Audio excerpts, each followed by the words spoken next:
One thing that keeps me puzzled, despite having studied finance and economics at the world's best universities, the following question remains unanswered. Why is it that 5,000 units of our currency is worth 1 unit of your currency, where we are the ones with the actual gold reserves? It's quite evident that the aid is in fact not coming from the West to Africa, but from Africa to the Western world. The Western world depends on Africa in every possible way, since alternative resources are scarce out here. So how does the West ensure that the free aid keeps coming?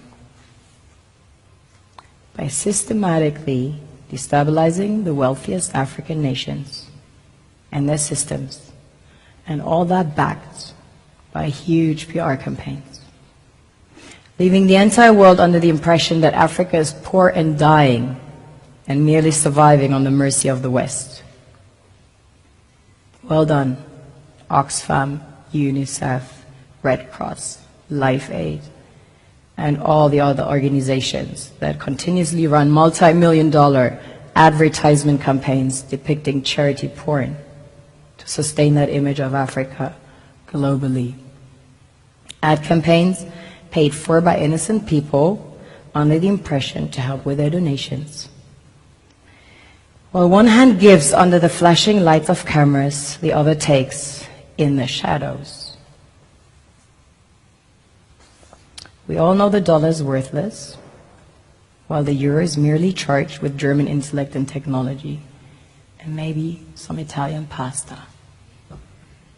How can one expect donations from nations that have so little? It's super sweet of you to come with your colored paper in exchange for our gold and diamonds. But instead, you should come empty-handed, filled with integrity and honor. We want to share with you our wealth and invite you to share with us. The perception is that a healthy and striving Africa would not disperse its resources as freely and cheaply, which is logical. Of course, it would instead sell its resources at world market prices, which in turn would destabilize and weaken Western economies, established on the post-colonial free meal system. Last year, the IMF reports that 6 out of 10 of the world's fastest growing economies are in Africa, measured by their GDP growth.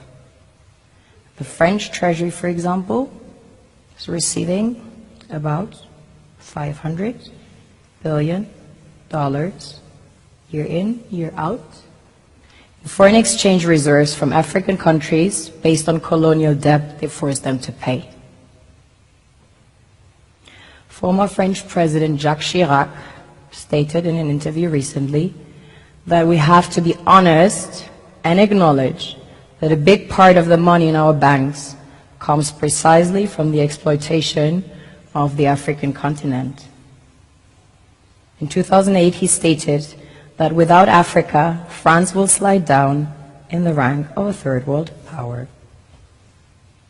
This is what happens in the human world, the world we have created. Have you ever wondered how things work in nature? One would assume that in evolution the fittest survives. However, in nature, any species that is overhunting, overexploiting the resources they depend on as nourishment, natural selection would sooner or later take the predator out, because it offsets the balance.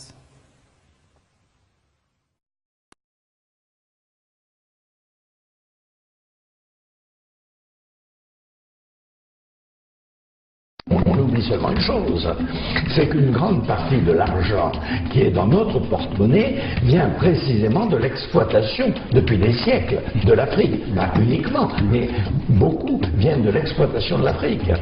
Alors, il faut avoir un petit peu de bon sens, je ne dis pas de générosité, de bon sens, de justice, pour rendre aux Africains, je dirais, ce qu'on leur a pris, d'autant que C'est nécessaire si l'on veut éviter les pires convulsions ou difficultés avec les conséquences politiques que ça comporte dans le prochain.